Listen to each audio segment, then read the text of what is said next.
Hello guys and welcome to the YouTube channel of Wings Ek Udan. So let's make it together. Hello friends, welcome back to Wings एक उड़ान। मैं हूं तान्या शर्मा आपके साथ और आज हम डिस्कस करेंगे आपका जनरल साइंस का बहुत important topic nutrition. So what do you mean by nutrition? हम बचपन से सुनते आए हैं फ्रेंड्स कि you should eat healthy, you should eat a proper diet, right? तो न्यूट्रिशन का मतलब क्या है? वो प्रोसेस जिससे आप क्या करते हैं, खाना खाते हैं और फिर उसको यूज करते हैं इन द फॉर्म ऑफ एनर्जी। तो उस प्रोसेस को क्या कहते हैं? न्यूट्रिशन। मतलब खाना खाना और उस एनर्जी को, उस खाने की एनर्जी को यूज करना अपनी डेली टू डेली रिक्वायरमेंट्स के लिए। और वह एनर्जी किस फॉर्म में होती है friends? It is in the form of ATP. ये टर्म आपको फ्रेंड्स याद रखनी है। एटीपी को हम क्या कहते हैं? Energy currency of body. Human body में जितनी भी एनर्जी फ्लो करती है, जो भी आपके अंदर ताकत है, जो आप मूवमेंट्स कर रहे हैं, लाइक मैं अभी जो ये मूवमेंट कर रही हूँ, आपसे बात कर रही हूँ, ये सारी एनर्जी कहाँ से आ रही है? न्यूट्रिशन से आ रही है, राइट? जो भी न्यूट्रिएंट्स मैंने खाए हैं, खाना मैंने खाया है, और ये किस फॉर्म में मैं यूज कर रही हूँ? इन द फॉर्म ऑफ एटीपी। ठीक है, तो ये क्वेश्चन आपको याद रखना है। ATP is very important, it is the energy currency of body, right? So the process by which an organism takes food and utilizes it is called nutrition. तो ठीक है, अब हम आगे बढ़ते हैं। जरूरत क्यों है न्यूट्रिशन की? Okay, what is the need of nutrition, right? अब एनर्जी चाहिए हर काम को करने के लिए, तो उसके लिए क्या करना है? आपको खाना खाना पड़ेगा। ठीक है, तो खाना खाने के प्रोसेस को ही क्या कहेंगे हम? Intake of food and utilising it. Just we read the definition of nutrition. इसीलिए ये क्या है? बहुत ज्यादा जरूरी है। क्यों जरूरी है दोस्तों? एनर्जी के लिए। For energy the nutrition is required. ठीक है, now what are the things, what are those components which forms nutrition? Nutrients. What are nutrients? Nutrients वो मटेरियल है जो क्या करते हैं? आपको न्यूट्रिशन प्रोवाइड करते हैं, राइट? मतलब आपने राइस खाए, ठीक है? Rice is full of what? Carbohydrates, right? Starch.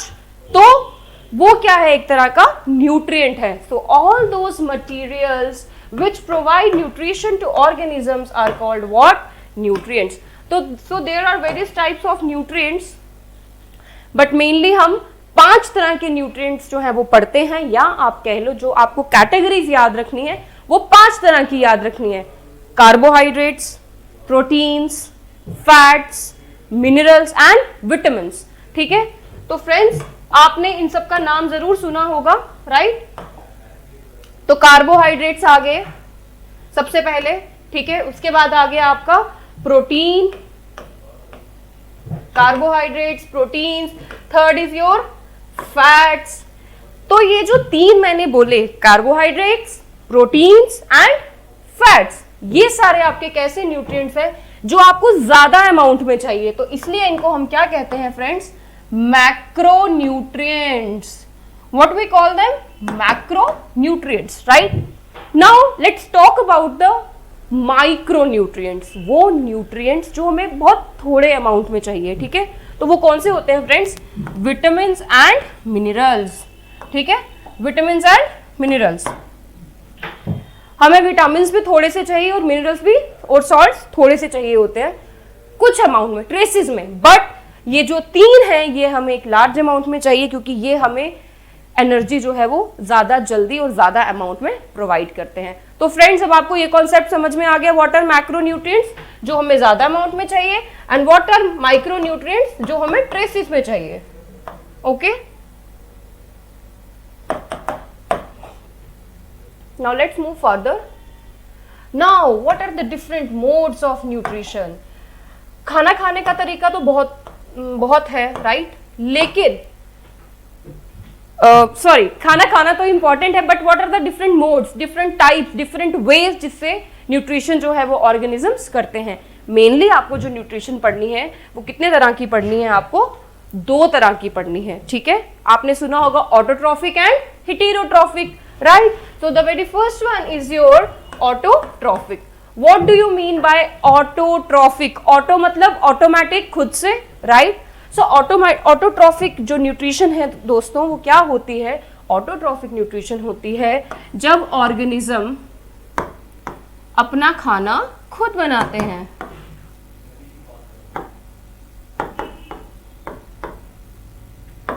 ठीक है, चाहे वो कुछ भी है, अगर वो ऑर्गेनिज्म जो अपना खाना खुद बना रहा है, it is not dependent on any other organism, तो मतलब वो क्या है? ऑटोट्रॉफिक है। ठीक है, हेटेरोट्रॉफिक मतलब इसका उल्टा, which is dependent on other organism for its nutrition. समझ में आ गया? ठीक है, just a second. Okay, so autotrophic है जो खुद से खाना बनाया, हेटेरोट्रॉफिक है जो दूसरे ऑर्गेनिज्म पे डिपेंड करता है, right? Now if we talk about heterotrophic, then heterotrophic में क्या है? 3 तरह की जो है मेजरली उसकी कैटेगरीज होती हैं।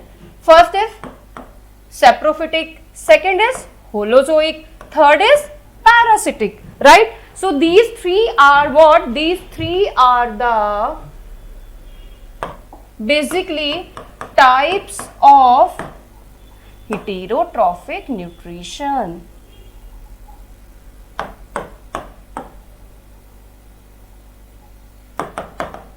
ठीक है, अब हम एक एक करके इनको डिस्कस कर लेते हैं यहीं पर, उसके बाद मैं आपको ऑटोट्रॉफिक डिटेल में पढ़ाऊंगी। आपको बस एक एक वर्ड से इसको याद रखना है, क्योंकि आपके जेकेएसएसबी के पॉइंट ऑफ व्यू से आपको इतना डिटेल में नहीं पढ़ना है। You have to be get that conceptual level knowledge, right? Concepts आपको पता होने चाहिए। तो अगर मैं सेप्रोफिटिक की बात करूं, सेप्रोफिटिक क्या होता है? वो ऑर्गेनिजम्स जो किसी डेड एंड डिकेइंग मैटर पे फीड करते हैं। मशरूम, आपको दिमाग में जब सेप्रोफिटिक आएगा, आप फंगस को याद कर लीजिएगा, फंगस, ठीक है? और इसका बेस्ट एग्जांपल है हमारे पास मशरूम, ठीक है? और मशरूम को ही क्या कहते हैं हम साइंस में? अगैरिकस, ठीक है? मशरूम, तो वो कैसा है? वो सेप्रोफिटिक है। Mushroom possess saprophytic heterotrophic mode of nutrition, ठीक है? हेटेरोट्रॉफिक की कौन सी टाइप वो पोजेस करता है? Saprophytic. Now next is holozoic. जब भी होलोजोइक मोड आएगा, आपको क्या याद कर लेना है? ह्यूमन। मतलब इसमें क्या करते हैं हम? पूरा का पूरा खाना जो है आप लेते हो, प्रॉपर खाना, कुछ भी खा, लेट्स से इट्स पिज्जा और your normal roti at home, आप उसको पूरा का पूरा मुंह के अंदर ले जाते हो। उसके बाद डाइजेस्टिव एंजाइम्स आपके गट में जाके उस पर अटैक करती हैं और वो खाना डाइजेस्ट होता है, राइट? राइट। तो ऐसे तरह का न्यूट्रिशन को हम क्या कहते हैं? होलोजोइक मोड ऑफ न्यूट्रिशन, ठीक है? तो जितने एनिमल्स हैं जो इस तरह से खाना खाते हैं, वो सारे किसमें आ जाएंगे but students? Holozoic mode of nutrition. Now the third one is parasitic. जितने भी पैरासाइट्स हैं, चाहे वो आपकी बॉडी के अंदर हैं, बाहर हैं, कोई प्लांट है, कुछ भी है, जितने भी पैरासाइट्स हैं जो दूसरों की बॉडी से ब्लड सक करते हैं या दूसरे की बॉडी से सीधे न्यूट्रिशन को डिराइव करते हैं, उसको हम क्या कहते हैं? Parasite mode of nutrition. So ये क्या करते हैं? They suck nutrition from other organisms. Okay?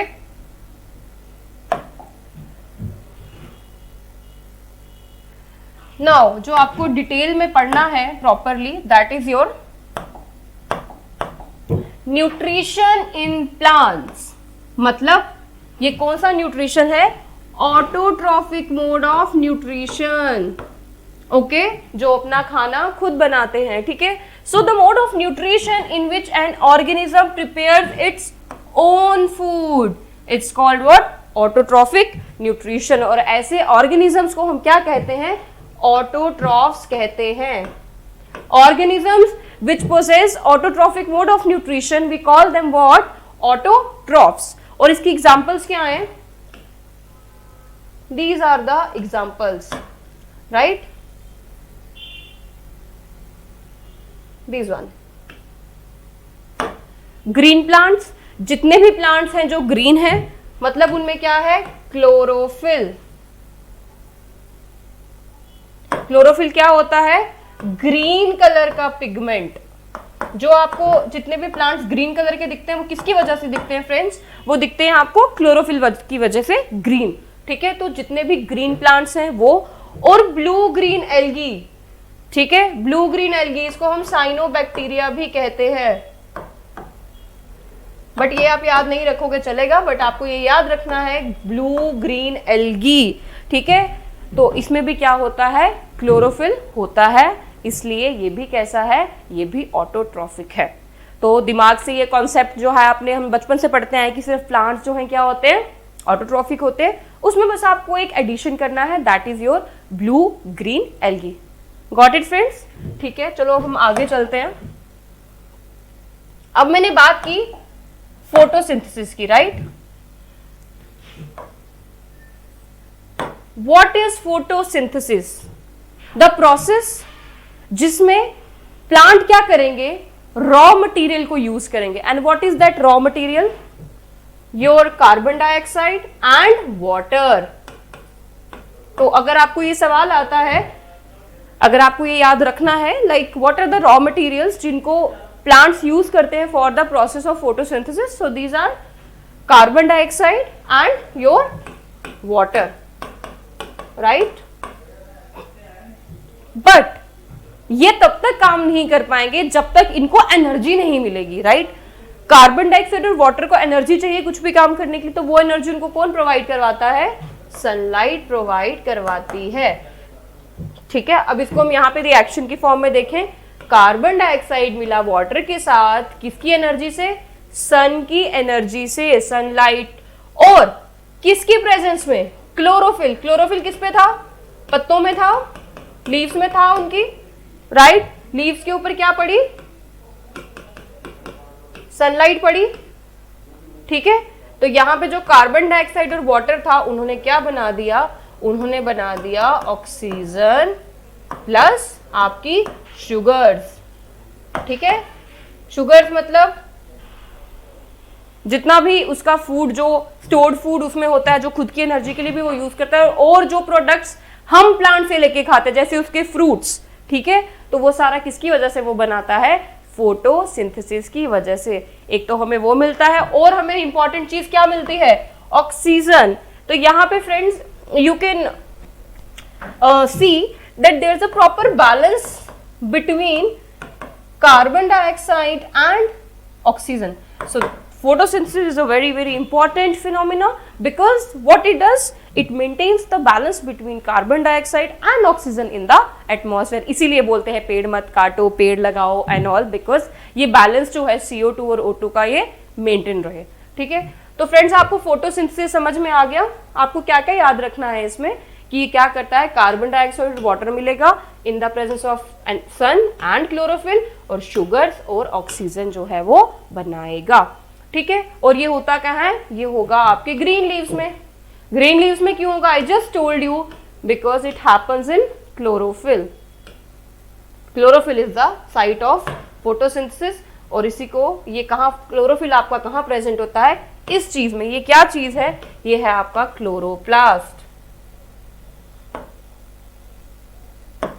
It is your chloroplast. Chloroplast क्या है? एक प्लांट सेल के अंदर एक ऑर्गेनेली होता है जो किससे भरा होता है? क्लोरोफिल से भरा होता है, और वही सन की एनर्जी को ट्रैप करता है, पकड़ के रखता है और बोलता है चलो जी फोटोसिंथेसिस करो। ठीक है, so what you have to memorise is chloroplast, site of photosynthesis, green leaves,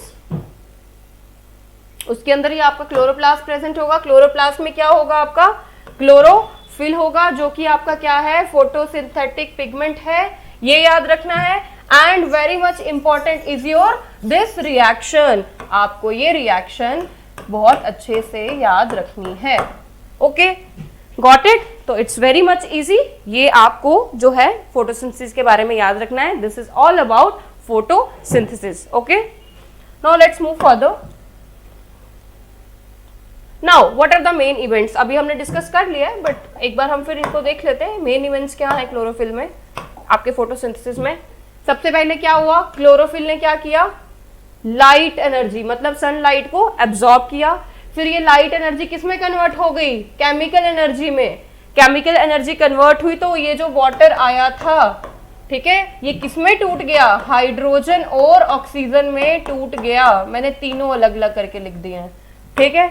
और फिर क्या हुआ, जो आपकी CO2 थी वो किस में रिड्यूस हो गई, कार्बोहाइड्रेट्स मतलब आपके शुगर्स में, ठीक है। ये सब हम पढ़ चुके हैं। और फिर आपका ये कार्बोहाइड्रेट किस में चला गया, स्टार्च में, और स्टोर हो गया, यू कैन से शुगर्स में कन्वर्ट हो गया और ये स्टोर हो गया, ठीक है। So that's all about photosynthesis. Now a very important you can say plant part, leaf का एक ऑर्गन है जो आपको पढ़ना है, दैट इज योर स्टोमेटा। तो स्टोमेटा हमने सुना हुआ है, ठीक है। तो अगर आप इस लीफ को पहले ध्यान से देखो, स्टोमेटा दिखता कैसे है, ताकि उसके बाद आप उसका फंक्शनिंग जो है वो पढ़ सको। This is leaf, right. Leaf को एनलार्ज किया तो आपको इसके एपिडर्मल टिश्यू में सरफेस पे यहाँ क्या दिखेगा, छोटे छोटे सेल्स दिखेंगे, bean shaped, kidney shaped cell, ठीक है। तो इसको अगर मैं बड़ा करूं तो this is the one stomata, ठीक है। स्टोमेटा क्या है, इसके इर्द गिर्द एक चेन होती है किसकी, एपिडर्मल सेल्स की। मतलब एक सिंपल ग्रीन कलर के जो सेल्स आपको दिखते हैं ना, पत्ता जो है उस पे ये सेल्स बने हुए हैं, ठीक है। उसके बीच में क्या है, दो सेल्स हैं बीन शेप्ड, जिनको हमने क्या कह दिया, guard cells. What we call them, guard cells, ठीक है, गार्ड सेल्स। और ये ना ऐसे रहते हैं जैसे इनको एक्सचेंज ऑफ गैसेस करना है। लेट से ऑक्सीजन बनी फोटोसिंथेसिस में, इनको बाहर निकालनी है, तो अभी ये बंद थे और ये ऐसे हो जाएंगे, और क्या होगा, जो ऑक्सीजन अंदर बनी होगी वो बाहर चली जाएगी। At the same time photosynthesis के लिए रॉ मटेरियल कार्बन डाइऑक्साइड भी है, तो ये एट द सेम टाइम क्या करेंगे, ऑक्सीजन को बाहर छोड़ेंगे और कार्बन डाइऑक्साइड को अंदर ले आएंगे और फिर बंद हो जाएंगे। So this is open stomata, this is closed stomata, ठीक है। ये क्या होते हैं, they are the tiny pores present in the epidermis of leaves, जिसके वजह से क्या होता है, गैसियस एक्सचेंज जो है होता है, एंड ट्रांसपिरेशन अकर्स। जितना भी एक्सेस वाटर इसमें होता है वो इवेपोरेट हो जाता है। तो this is all about stomata. Now what are the functions, हमने बोल दिया, exchange of gases, loss of water, ठीक है। और ओपनिंग और कंट्रोल, क्लोजिंग, जो खुलना और बंद होना स्टोमेटा का, वो कौन कंट्रोल करता है, वो कंट्रोल करते हैं ये गार्ड सेल्स। जब ये स्ट्रेच्ड होंगे तो स्टोमेटा ओपन हो जाएगा, जब ये वापस से क्लोज उसमें आएंगे तो ये बंद हो जाएगा, ठीक है। सो स्टोमेटा में क्या याद रखना है, ये पोर्स हैं, एक्सचेंज ऑफ गैसेस करवाते हैं, और ये रहे इसके दो फंक्शंस, ठीक है, okay. Now what are the factors, कौन से ऐसे फैक्टर्स हैं जो इफेक्ट करेंगे कि फोटोसिंथेसिस का रेट ज्यादा होगा, कम होगा, होगा या नहीं होगा। तो दो तरह के फैक्टर्स होते हैं, एक्सटर्नल और इंटरनल। एक्सटर्नल हो गए पेड़ के बाहर, उसके एटमॉस्फेयर में, उस पत्ते पे जहां फोटोसिंथेसिस हो रहा है उसके बाहर, और इंटरनल हो गए जो उसके अंदर है, ठीक है, सेल के जो अंदर के कंटेंट है। Now let's talk about the external factors. Light, sunlight कितनी है, आई टोल्ड यू, वही एनर्जी है जो स्प्लिटिंग ऑफ वाटर कराएगी, राइट। तो लाइट कितनी है, कार्बन डाइऑक्साइड का कंटेंट कितना है, टेम्परेचर कितना है, वाटर कितना है, ठीक है। लाइट ज्यादा होगी तो आपका फोटोसिंथेसिस का रेट भी बढ़ेगा, CO2 ज्यादा होगा, बढ़ेगा, वाटर होगा, बढ़ेगा, टेम्परेचर होगा, बढ़ेगा, ठीक है। तो इन सारे करेक्टर्स पे, इन फैक्टर्स पे जो है आपका फोटोसिंथेसिस का रेट जो है वो डिपेंड करता है। Now let's talk about internal factors.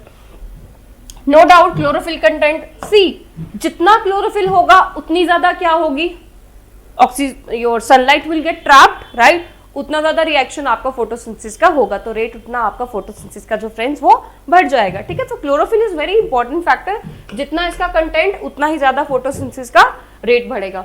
अकमुलेशन of and products, देखो कहते हैं ना किसी भी चीज का अगर बढ़े बढ़े बढ़े तो उसका कंट्रोलिंग फैक्टर कोई ना कोई होता है। तो जैसे ही एंड प्रोडक्ट्स क्या बने थे आपके, ऑक्सीजन और शुगर्स, तो अगर शुगर्स और ऑक्सीजन आपके पत्ते में बनती गई पर वो यूज कहीं नहीं हो रहा, तो उसकी एक्यूमुलेशन वहां हो रही है, तो इस केस में आपका फोटोसिंथेसिस का रेट डाउन आ जाएगा, क्योंकि plant is smart enough to sense कि अभी मेरे पास इतना खाना बन चुका है जो मैं यूज कर सकता हूं, तो वो फालतू में नहीं करेगा, स्टोर करेगा फूड, और उसका जो रेट ऑफ फोटोसिंथेसिस है वो ऑटोमेटिकली डाउन आ जाएगा। ठीक है, so next is anatomy of leaf.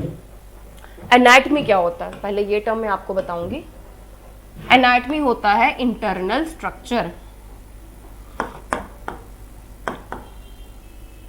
Anatomy is your internal structure, right? The internal structure of leaf will decide कि उसमें कितना फोटोसिंथेसिस होगा।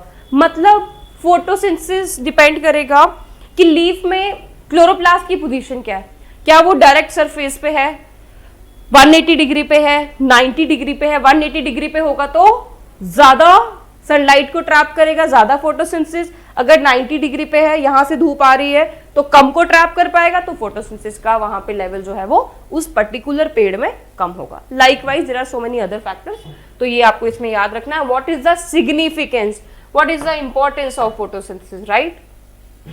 फूड, जितना भी फूड चेन आपके बायोस्फीयर में आपके अर्थ पे चल रहा है, वो कहां से आ रहा है? वो पेड़ों से ही आ रहा है, या मैं कहूं क्लोरोफिल से आ रहा है। चाहे वो एल्गी है, प्लांट्स हैं, ठीक है, जितने भी ग्रीन ऑर्गेनिजम्स हैं जिनमें क्लोरोफिल है, वो क्या कर रहे हैं? फोटोसिंथेसिस कर रहे हैं, और क्या बना रहे हैं? फूड बना रहे हैं। ठीक है, और ये मैंने आपको बताया balance of oxygen and CO2। Oxygen को ट्रैप रिलीज करने के लिए उनको CO2 चाहिए, तो वो CO2 को क्या करते जाएंगे? ट्रैप करते जाएंगे और ऑक्सीजन बनाते जाएंगे। इस तरह से क्या होगा? CO2 और ऑक्सीजन का जो लेवल है बड़ा जो है मेंटेन रहेगा। ठीक है, storage of energy no doubt in the form of sugars, starch, right? Okay, so यहां तक it was all about your what? Autotrophic nutrition, right? अभी तक आपको क्या क्या याद रखना है, एक बार अगर हम रिकैप्चुलेट करें तो आपको याद रखना है न्यूट्रिशन क्या है, खाना खाना और उसको यूज करना, उसकी एनर्जी को, उस प्रोसेस को क्या कहते हैं friends? We call it as nutrition. Next is need for nutrition, क्योंकि एनर्जी चाहिए, राइट? दो तरह के न्यूट्रिएंट्स होते हैं, macro nutrients, micro nutrients. Macro nutrients कितने होंगे? 3 होंगे, carbohydrates, proteins and fats. And what are micro nutrients? जो हमें ट्रेसेस में चाहिए, विटामिन्स एंड मिनरल्स। उसके बाद what are the modes of nutrition? There are basically 2 modes of nutrition, autotrophic and heterotrophic। Autotrophic हो गया जो प्लांट्स में होता है, जो खुद से वो सब खाना बनाते हैं, जो कि हमने अभी डिटेल में पढ़ा। What is heterotrophic nutrition? जब ऑर्गेनिज्म दूसरे पे डिपेंड है अपना खाना बनाने के लिए, वो डायरेक्टली सनलाइट को ट्रैप नहीं कर सकता। तो basically heterotrophic nutrition it is of 3 types. First one is your saprophytic. मैंने आपको बोला जितने भी डेड एंड डिकेइंग मैटर पे ग्रो करते हैं ऑर्गेनिजम्स, ठीक है, वहां से न्यूट्रिशन अपना सक करते हैं, उनको हम क्या कहते हैं? Saprophytic organisms. उसके बाद होलोजोइक लाइक ह्यूमन, जो पूरा पूरा खाना अंदर लेते हैं और उनके गट में जाके उनकी जो उनके जो ग्लैंड्स हैं उस पे एंजाइम्स को रिलीज करते हैं, वहां ब्रेकडाउन होता है और खाना डाइजेस्ट हो जाता है। उसको हम क्या बोलेंगे? होलोजोइक ह्यूमंस, याद रखना।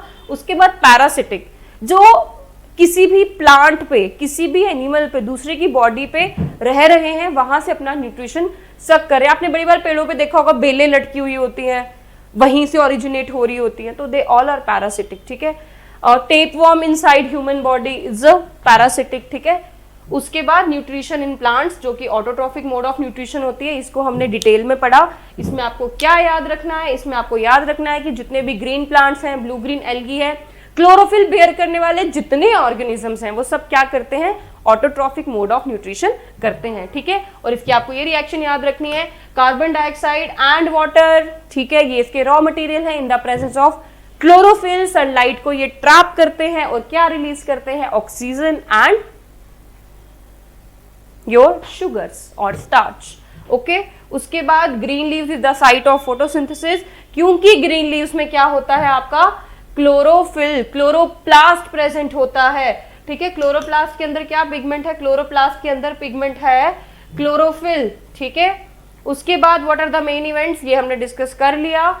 एब्जॉर्ब होगी लाइट, उसके बाद वाटर की स्प्लिटिंग होगी और उसके बाद CO2 किस में कन्वर्ट हो जाएगा, शुगर में कन्वर्ट हो जाएगा।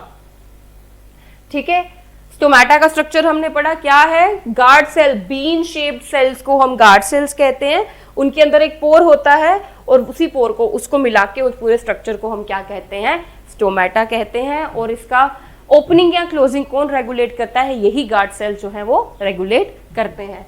ठीक है, फंक्शन क्या है, एक्सचेंज ऑफ गैसेस, ठीक है, and loss of water, transpiration जिसको हम फिनोमेना को कहते हैं। ठीक है, उसके बाद व्हाट आर द फैक्टर्स जो फोटोसिंथेसिस को इफेक्ट करते हैं, एक्सटर्नल एंड इंटरनल। एक्सटर्नल आ जाएंगे लाइट, CO2, टेम्परेचर, वाटर, ये सब बढ़ेगा तो फोटोसिंथेसिस भी बढ़ेगा। But in case of internal अगर एक्यूमुलेशन होती है एंड प्रोडक्ट्स की ज्यादा तो आपका फोटोसिंथेसिस डाउन आ जाएगा, क्योंकि प्लांट को और एनर्जी की जरूरत नहीं है। उसके बाद what is the significance, no doubt food, whatever the energy is flowing in your food chain or food web in the biosphere, it's all because of autotrophic nutrition। तभी बोलते हैं पेड़ लगाओ पेड़ बचाओ।